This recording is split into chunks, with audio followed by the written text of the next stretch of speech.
Incontri che cambiano la storia, a volte anche la geografia. È quel che succede con il summit tra il ministro agli affari regionali, Graziano Del Rio, e più di 100 sindaci veneti. La strada che guarda al futuro è quella delle aree metropolitane. Il Veneto si spacca in due. Da una parte l'APA Treve, codice che sta per Padova, Treviso, Venezia. Dall'altra la Vivrò, acronimo che pare un'associazione di donatori d'organi e che invece vuole richiamare l'unione in ordine alfabetico di Vicenza, Verona e Rovigo, con l'autostrada Valdastico come spina dorsale della nuova creatura. Patreve e Vivrò, due idee che puntano a rilanciare il nord-est, una delle aree più dinamiche del paese. Non a caso Confindustria sponsorizza il progetto perché in fondo oggi, in tempi di crisi più che mai, vale il vecchio principio per cui l'unione fa la forza. Pensiamo che l'area metropolitana, il governo di alcune funzioni attraverso l'area metropolitana sia l'unico modo per essere competitivi con l'Europa.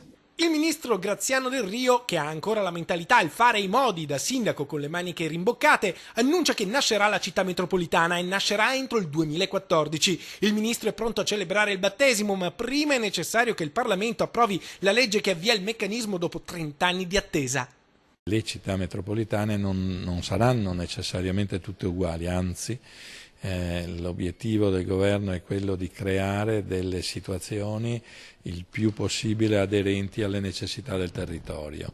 Certo, al momento l'unico concetto previsto è quello non di area ma di città metropolitana ed è proprio questo il motivo per cui in Veneto i sindaci si sono rivolti al ministro per gli affari regionali, che ha considerato positiva la proposta. Bisogna andare oltre il concetto di città, è necessario pianificare vere e proprie aree metropolitane come Patreve e Vivrò.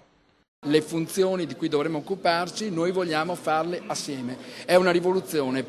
In Europa le aree metropolitane ci sono già e in Veneto i sindaci puntano a seguire questo modello. Oltre a superare il concetto di provincia, ogni zona acquisterebbe il diritto a partecipare ai bandi di finanziamento comunitari. Questo è un aspetto che è fondamentale, soprattutto di questi tempi dove non abbiamo più finanza straordinaria da parte dello Stato, ma sempre di più è richiesta la finanza da parte dell'Unione Europea. È anche un criterio per poter concorrere sui mercati. Insomma, il Veneto guarda a Patreve e Vivrò. E Vivrò in questo caso non è solo un acronimo, è anche un augurio di sopravvivenza, una speranza di futuro.